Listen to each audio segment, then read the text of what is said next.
Hi, dear friends and cultural creatives, Bruce here, and I have a wonderful presentation to offer you today. And this is a presentation on the new book called The Honeymoon Effect, The Science of Creating Heaven on Earth. For me, totally exciting topic to talk about, especially because I am the last guy that you would ever imagine to have written a book about relationships. I got married very, very young in my 21st year. And after 10 years of marriage, in my immaturity and understanding the nature of relationships, I ended up getting divorced. I actually made a commitment to myself. I said, thank you, universe, for letting me out of that relationship, and I promise I will never do that again.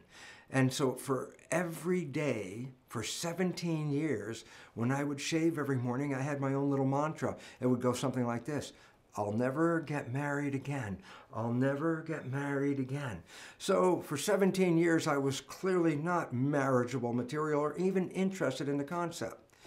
And yet, through the understanding offered by the biology, the lessons I learned from the cells, the information from the biology of belief, and the understanding from spontaneous evolution, all the work derived from this cellular research, I learned a new understanding about life. One so profound that it led me into a relationship and my experience of feeling and living heaven on earth. And I understand now the process for how we create these living relationships and also the problems that inevitably cause these relationships to fall apart. So basically, the honeymoon effect is a story about the biology and the psychology of creating relationships. And what I would like you to do just to start off this program is to go back to a time in your life where you fell head over heels in love with somebody and get yourself back into that state. And if you can get there, let me ask you 3 questions about that time period. Number 1, when you were fully in love like that, were you healthy? Well, it turns out almost everyone says they were exuberantly healthy in that time when they fell in love. I then offer the next question by asking, hey, did you have a lot of energy when you fell in love? And everyone laughs because they know for sure that they made love for days without stopping for food or for sleep. And more importantly, the third question I ask of people in love is this: when you're in love like that, is life so beautiful you can't wait for the next day to have more? And almost everybody says, absolutely, absolutely, that was so wonderful. And then I say, well, look, put all those things together. Being in love like that was tantamount to experiencing heaven on earth. And everyone says, yeah, it was so beautiful. It was the best part of life. Well, let me tell you this right from the get-go. This was not an accident. It wasn't a coincidence. It wasn't a fluke of nature. It was actually something you created. You created the honeymoon. You lived that honeymoon. And for almost all of us, we lose that honeymoon experience. And that great loving relationship either turns into regular life, and very frequently those relationships end with great questions. How could this thing that started so beautifully end so badly? So to go back to all this, let's just recognize this. Before you met that person in your life that really just knocked you for a loop, life was just everyday stuff. It may not have been that great. Matter of fact, it may have been just a pain for you. Just life was, But when you met this person, all of a sudden, your whole life changed. You lit up. You were physiologically and psychologically running at more peak performance than ever before. This is the beginning of the honeymoon. This is that honeymoon expression where it's like living in a thatched hut in the Caribbean and all your cares and woes are gone. And this is how the relationships start. But unfortunately, most honeymoons end in this fashion. So the question is, how did we create that honeymoon? And why did we lose that honeymoon? And if we can provide answers to those questions, then we're left with a wonderful understanding and a conclusion that is just mind-blowing, and that is this: if you understand how you created it and you understand the reasons why you lost it, then you have an understanding to recreate the honeymoon experience and make it an everyday experience for you while you're alive on this planet.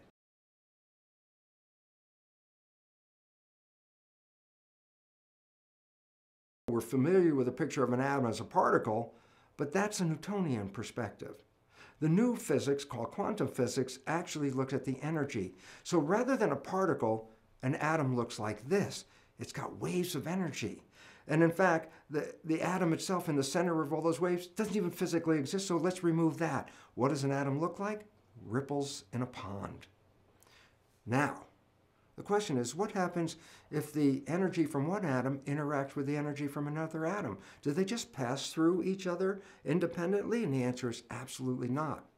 When ripples engage with each other, they entangle, and they create what is called an interference pattern, where one set of ripples alters the ripples from the other energy source. To give a model of that, let's take a simple experiment.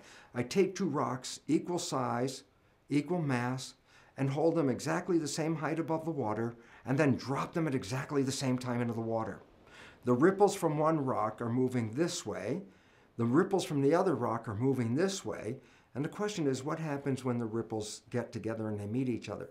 That's a point of entanglement. Well, to illustrate it, just let's look at our picture. Here you see the ripples coming from the left and the right, and they converge toward the center. And the question is, what happens in that center? In the first image, let me just show you, it's just a simple model. I'll overlap the waves because I want to demonstrate something, and that is this. At the interface where two sets of ripples meet, you add up the values of the ripples over each other. So in our first example, you have one ripple at +1 height and the bottom ripple at +1 height. And I say, well, what is the result of that? I say, add them together. So when those two ripples come together, the height of the wave is +2. And I say over here, the valley of the ripple is -1, and beneath it, the valley of the other ripple is -1. And I say, put those together, and it's -2. Now, when you look at what is the net result, watch the two ripples coming together in harmony. They're both going up, they're both going down, and they come together, and lo and behold, where they entangle, the energy of each set of atoms converges, and they couple with each other, they entangle with each other, they interfere with each other, causing the waves to be much higher. So two energies come together and create greater energy. That's interference, but it's called constructive interference. So it just says two energies can come together and amplify each other. I want to show you this picture. It looks almost exactly the same as before. Two rocks above the water, and I'm dropping them, but here's what the difference is. I drop one rock before I drop the other rock. What's the net result? As one ripple is going up, the other ripple coming toward it is going down. As that one's going up, the other one's going down. So they're out of phase. So I say, well, what happens if two sets of ripples out of phase come together? Well, they interfere as well. But look, as you see, let's do the same thing. We'll bring them together, overlap them, and then add up the numbers and then determine the value of the waves. And as we can see, one wave is +1, and below it, the other wave is -1. Add that together, 0. This wave is -1, the other wave is +1. Add them together, 0. Now look at the third image as the two waves out of phase come toward each other. When they interfere with each other, they cancel each other out. And this is interference, but it's not constructive, it's destructive interference. You say, oh, great, Bruce, all this physics stuff, this is really neat, but what does this have to do with relationships? The answer is this. We're made out of atoms and molecules. We vibrate energy. Everything vibrates energy. And everything we interact with, its energy interacts with us. Some things we interact with, and it enhances our energy because we have more energy. That is the consequence of constructive interference. But as we know it in our biological world, it's called good vibes. And I say, but what happens if two energies come together and they cancel each other out? And I go, you've experienced that in your world too. It's destructive interference, but you know it as bad vibes. Point is this. When two atoms are in harmony with each other, they enhance the energy of each other. When two atoms are not in harmony, they're out of phase with each other. When they come together, they cancel the energy.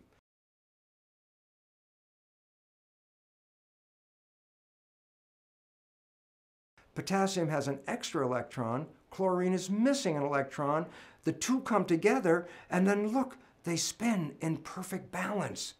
Well, this is interesting because you would say, oh, yes, consider the atoms as people. And you say, oh, chlorine and potassium come together and they create such a wonderful, loving couple.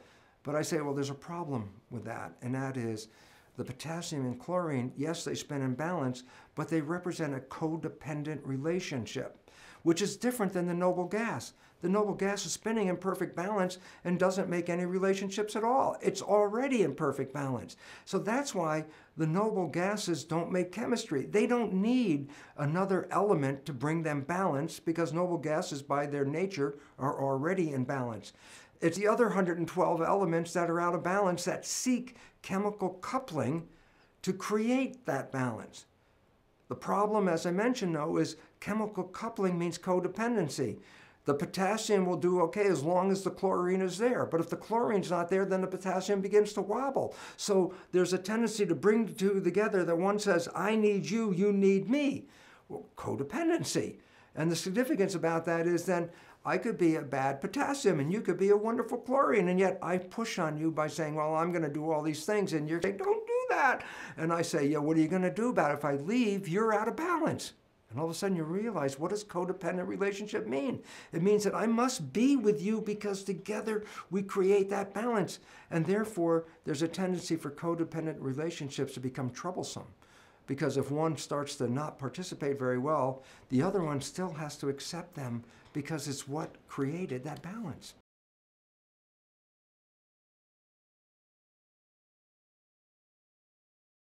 In response to the stimuli in the world around you, your brain can release different kinds of things, such as oxytocin, dopamine, vasopressin, serotonin. All these different factors are released by the brain. The brain is the equivalent of a paint mixer. It interprets the stimuli in the world and then releases different concentrations of neuropeptides, neurohormones, that when put in the blood are the equivalent of tinting the blood a different color based on the collective nature of the stimuli. So all of a sudden it says this: when you look at the world and you interpret what's going on, your brain takes that interpretation and translates it into a chemical that is released into the blood. The chemistry of the blood then goes to the cells and controls the movement and behavior of the cells. So it really becomes important to understand this, is that your emotions, which cause you to move in the world, are driven by the stimuli and your interpretation of the stimuli, which are translated into neurosecretions.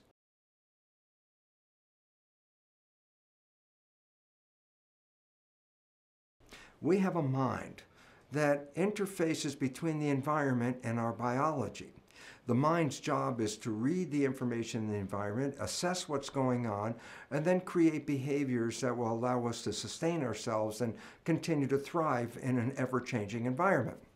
So then when we talk about the mind, we say, oh, the mind, but actually the mind is comprised of two interdependent elements called the conscious mind and the subconscious mind.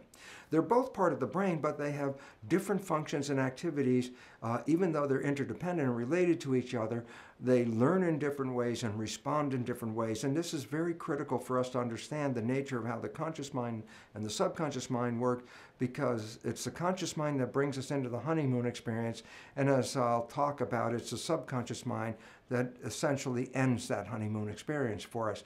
If we understand the nature of how these two minds interact, then guess what? Not only are we free to create the honeymoon experience, but we'll be able to learn how to adjust our biology and our psychology to maintain a honeymoon experience for your entire life.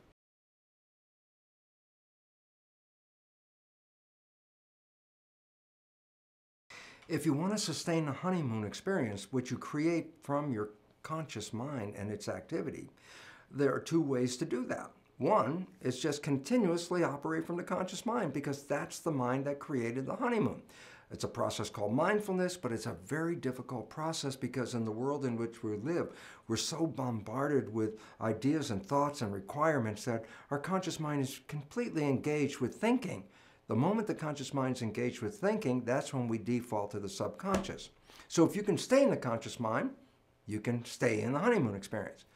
But if we then default to the subconscious, that's when we introduce behavior that sabotages the honeymoon. So what can we do about that? And the answer is, thank God we can reprogram the subconscious mind. You can eliminate the programs that are detrimental or sabotaging you or taking you away from your goals and aspirations, and replace them with programs that will encourage everything you want in life. But to understand this, we have to understand that the conscious and the subconscious mind learn in totally two different ways. The conscious mind is the creative mind. The conscious mind, of course, is the one connected to your personal identity, your spirit, your source, whatever way you want to describe that. And I say it's a creative mind, meaning this: how can the conscious mind learn? I go, well, it could read a self-help book. And just from reading the book, the conscious mind could say, yes, this is what I should know. This is how I should do things. And so many people read self-help books, and then I say at the end, has your life changed?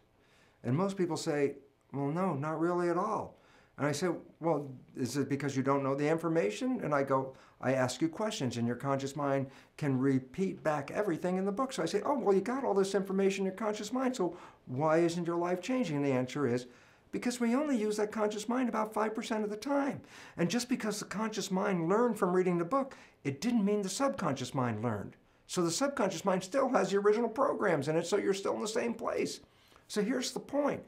The conscious mind, being creative, can learn from reading a self-help book, going to a lecture, watching a movie. The conscious mind can learn from something as simple as, aha, I just figured it out. So the conscious creative mind has many different ways of downloading information. But the two minds are not connected in the sense that if the conscious mind learns something, does it mean that the subconscious mind has learned this as well? And the answer is absolutely not. The conscious mind learns through its creative processes, but the subconscious mind learns primarily in two ways, and now there's a third way that we can talk about. And I say, so what's different? I say, conscious mind, read a book, watch a movie, hear a lecture, it's downloaded, it already knows. Subconscious mind doesn't learn that way. The subconscious mind is a habit mind. Well, there's two ways to get programs into that subconscious mind. Number one was the way we downloaded information into the subconscious mind in the first 6 or 7 years of life, and that is this. The subconscious mind is operating at a vibrational frequency of theta, which is hypnosis. So it says, oh, yes, you can download information straight into the subconscious if your mind is in a state of hypnosis. So that's one way of acquiring a program. I said, well, the first 6 or 7 years, that brain of a child is predominantly operating in theta hypnosis. But now you're older. Now what do? I go, well, here's an interesting fact. Twice a day, your brain goes through a period of theta vibrational activity. Twice a day, your brain is prepared to download information through hypnosis. I say, well, when does that occur? Well, remember, there are vibrational frequencies that ramp up. When you're sleeping, you're at the lowest vibrational frequency called delta. As you start to wake up, but you're not fully awake, that's twilight reverie. That's where you're just waking up and everything. You're still in a dream world. You're in the real world. You're mixing the two. That's a period called theta. So you go from dead sleep, delta, as you begin to wake, the vibrations start to go up and you're in theta. So there's a period of theta where hypnosis can occur. But as you get more awake, theta gets to a higher vibration. Alpha, that's calm consciousness. You're just waking up. You're doing your routine chores of getting ready to leave the house. And by the time you're getting ready to go to work or at work, your brain ramps from alpha, calm conscious, to beta, which is the active consciousness that we usually engage in the busy world in which we live. Well, then you come back home. Well, you've been operating in beta at work, and guess what? You come home, you start to calm down, your brain slips into the lower vibrational frequency, alpha, calm consciousness, and as you start to get ready to go to bed, guess what? From alpha, it drops down to theta as you start to fall off to go to sleep. And when you finally are in sleep, you go from theta to delta. So that means as you're going to sleep, as you're going from the alert state to the sleep state, you also pass through theta. So twice a day, your brain is engaged in theta. On the way in waking up, going from delta to higher vibrations, you pass through theta. On the way of going to sleep, you go from higher vibrations to delta and again pass through theta. So twice a day, your brain is in a state where it is in a state of hypnosis theta. And this is where you can use subliminal tapes to reprogram your subconscious mind. As you go to bed, if you put earphones on with subconscious programming to change whatever behaviors you want to change, as you're going to bed, those earphones on your head, as you go into theta, your alpha consciousness is now disappearing. You're in theta, and in that period of theta, which is twilight reverie, the recording of the tape is being downloaded straight into the subconscious. And that's how subliminal tapes work. So if you want to change a program, you can select a tape that will have the program that you desire to put into your mind. And every night as you go to bed, just put the earphones on, and you will be in a process of self-hypnosis. Well, hypnosis is indeed the first way the subconscious mind learns. But after you pass 6 or 7 years of age, the subconscious mind learns in a different way, and that is called habituation. Meaning, if you repeat something and repeat it and repeat it, the subconscious mind will download it and make it a habit. So, for example, you wanted to learn the ABCs. How did you learn the ABCs? You started A, B, C, D, E, and then you couldn't remember, and then you started A, B, C, D, E, F, G, and you repeat it, and finally you get to Z. And guess what? After repeating the alphabet hundreds of times, there's a point where now it's part of the subconscious. So guess what? It's now downloaded in your mind. If I ask you to give me the sequence of the alphabet, you can simply rattle off unconsciously A through Z without even thinking about it. Why? You created a habit that downloaded the alphabet. So, after you're 6 or 7, and you want to change programming your life, a way of doing it is the conventional way, is creating a habit, repeating something on almost a religious level. Let me just make it clear. A sticky note on the refrigerator is not a habit. A sticky note on the refrigerator is more or less a wish. Every time you look at it, I wish that would be true, but that's not a habit. A habit means you have to do something and repeat it and repeat it and repeat it. That's the way you learn everything after you're 7, and that's how you learn how to drive a car, for example, or the work that you do, or whatever activities you get involved with. When you repeat them, they become habits in the subconscious mind. A third way, which is a more recent understanding and a more effective way of changing subconscious programming, is through belief change modalities or energy psychology. These are collectively processes by which you open up the mind into a state of superlearning, where you can download information virtually instantaneously and rewrite programs in a matter of 10 minutes even. A program that's been affecting your whole life, you can rewrite that using these new belief change modalities and creating downloads of new behaviors in matters of minutes. Again, it's tantamount to superlearning. You say, what's superlearning? I say, well, maybe you've seen a demonstration where a person can open up a book and they read the book. As fast as they move their finger down the page, they read the page. And so they're flipping through the pages. Guess what? Superlearning. Well, if you employ that process, you can encourage the download of new behaviors into the subconscious mind. But now comes a very important issue. What are the programs you have to change in your subconscious mind? Especially important is the fact that most of these programs were introduced into you even during the last stage of pregnancy, the last trimester, in the first 6 or 7 years of your life. So I say to you, well, tell me about the programs that you learned when you were 1 year old. Tell me about the programs you learned when you were 2 years old. And you go, I don't know. I wasn't consciously aware of those things. I go, yeah, because consciousness started more around 6 or so. So I say, well, how do you know then the programs that you have? Well, here's the fun part of the whole thing. Science has revealed that we operate our lives 5% of the time from the conscious mind, and 95% of the time our behaviors are controlled by the programs in the subconscious mind. What does it mean? It's simple. Your life is essentially a printout of your subconscious programs. That's what you're operating 95% of the time. So you want to know what the programs are? It's very simple. Look at your life. The things that work for you and that come to you and the things that you want come to you because you have programs in the subconscious that encourage their being there. But anything you struggle with, anything you have to work hard at, anything you put an effort into, you're doing that because you're trying to overcome a program of limitation that is preventing you from going there. So all you have to do is look at your life and say, hey, what works for me works because I already have programs to support that. What I'm struggling with in life, I'm having a problem with because I have subconscious programs that do not encourage that behavior. So right away you automatically know, what behaviors do you want to change? They're the ones that you have difficulty with. Okay, how do you change them? Well, you can use self-hypnosis, the subliminal tapes.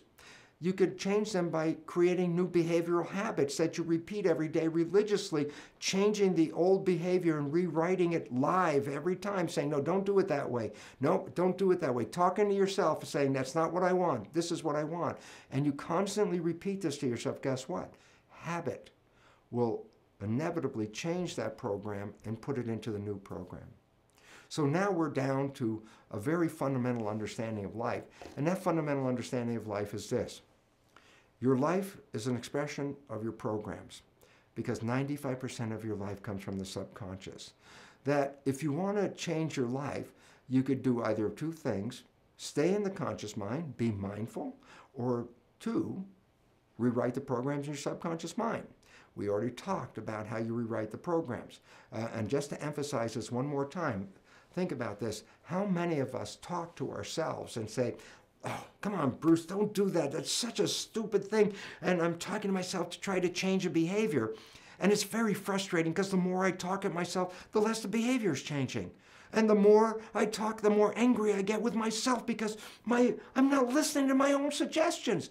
And then I ask people to stop for a moment. I say, you're talking to yourself. Who are you talking to? And you say, well, I'm talking to my subconscious mind. I go, well, there's the problem. The subconscious mind is like a tape recorder. There's nobody in there. So all of that effort to try to change the subconscious mind by talking to it is a waste of time, for a very simple reason. There's nobody in there to respond to your new wishes and your new desires. You actually have to engage hypnosis, habituation, or the superlearning techniques to rewrite those subconscious programs. And I say, what is the consequence of rewriting it? And simple answer is this. What would be the consequence if your subconscious programs matched the wishes, desires, and aspirations you hold in your conscious mind? And the answer is this. Well, it was the conscious mind that gave you the honeymoon effect, and it was the subconscious mind that normally takes it away. But if you default into a subconscious mind that has the same wishes and desires as the conscious mind, then what that really means is this, is that you're always operating from your wishes and desires, even if you default into that subconscious programming. The point is critical, and that is, since it's the conscious mind that created the honeymoon effect, putting the conscious mind programs into the subconscious means you can maintain the honeymoon effect for the rest of your life. So, I have a simple honeymoon checklist to understand what we can do and how we can change our lives to make the honeymoon a way of life. Number one is this: do a conscious mind review. Remember, the conscious mind has your wishes, desires, and aspirations. So make a list. What is it you want out of life? Write down those things that your conscious mind wishes and desires, because now you can see them in front of you and say, yes, this is exactly what I want.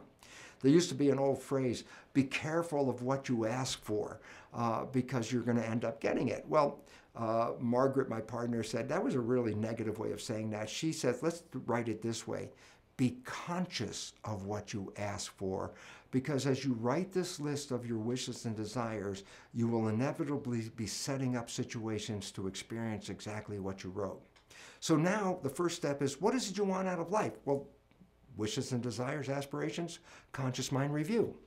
But now, number two, you have to understand what your subconscious mind is doing, so you need to review that. And I say, well, how do you review your subconscious mind? And the answer is quite simple. Your subconscious mind is 95% of your life, so you want to know what your subconscious mind programs are? Review your life. And the significance is this. If there are things you struggle with that you want, that means you have to rewrite those beliefs in the subconscious mind and put in the more positive thing that you're looking for. You can reprogram the subconscious mind. So anything that you're struggling to acquire and you're not getting there is really a reflection that you have programs in the subconscious mind and they're not supporting your conscious mind. So you can reprogram your subconscious mind. How do you reprogram your subconscious mind? 3 different ways. Number 1, hypnosis, using subliminal tapes, for example, because that is the primary way we learned in the first place. Number 2, you can engage in creating new habits. Keep redirecting your activity toward the place you want to go. Make a habit, repeat it. If you're off the track, then just let go and get back on the track. Every time you return back to the track, the subconscious mind is beginning to learn, oh, you want to be on this track, not on this track. by repeating this over and over again, a habit will lead you on a new track.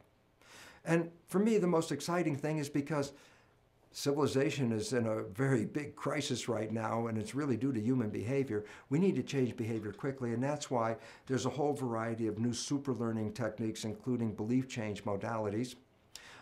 This website, you could look under resources and find 20 or 30 different ways of engaging super learning to rewrite the subconscious mind. Now that you have understood this and you're adjusting your subconscious programming to conform with your wishes and desires, guess what? A relationship means you must be involved with the other person, and that means you must have communication with them. So understand this. If you want to work on a honeymoon effect, both people in the relationship have to be aware of the nature of the conscious and subconscious programming, because if only one person knows about it and the other person doesn't, there's no communication. When one trying to fix the other and the other is not even aware that they're broken, that leads to more breakup of relations than actually fixing relationships. So communication is the first level. Every individual in this relationship must have an awareness of how they're engaged in it and what controls it regarding conscious and subconscious mind. And then recognize this. You're trying to make changes and they don't happen right away. And the significance is, what do you need? Patience, for a simple reason. You have to have patience in reprogramming because you're dealing with habits that will automatically replay themselves every time. You're trying to rewrite a habit, so you have to create a new habit. It's not going to happen the first time or the second time.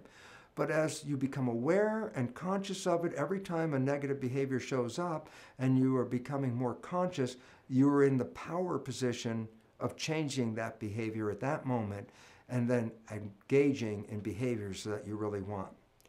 Therefore, not only does it take patience, but it takes practice.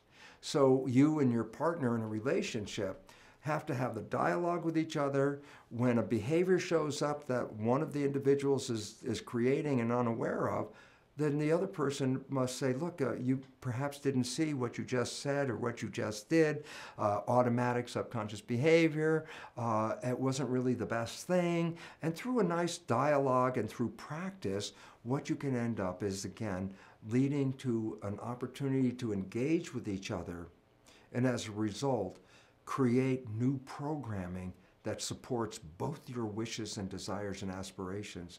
And this is the next and last step of putting that honeymoon relationship back together. So, in conclusion, what can we say about this whole honeymoon effect is this. Number one, people talk about mind-body interactions and mind controlling life. And while a lot of people say, my mind wouldn't have created this life, you can go back to a point where you fell in love and recognize a very simple truth. What you created was not an accident. It was an activation of your conscious wishes, desires, and aspirations. You already did create heaven on earth. The issue is what happened to it? And I said, the interference from the subconscious mind.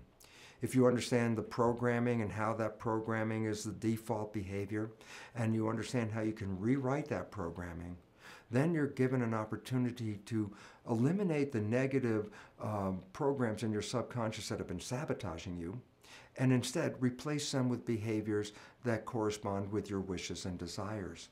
And when you do that, so that your conscious mind and your subconscious mind have the same program, then guess what?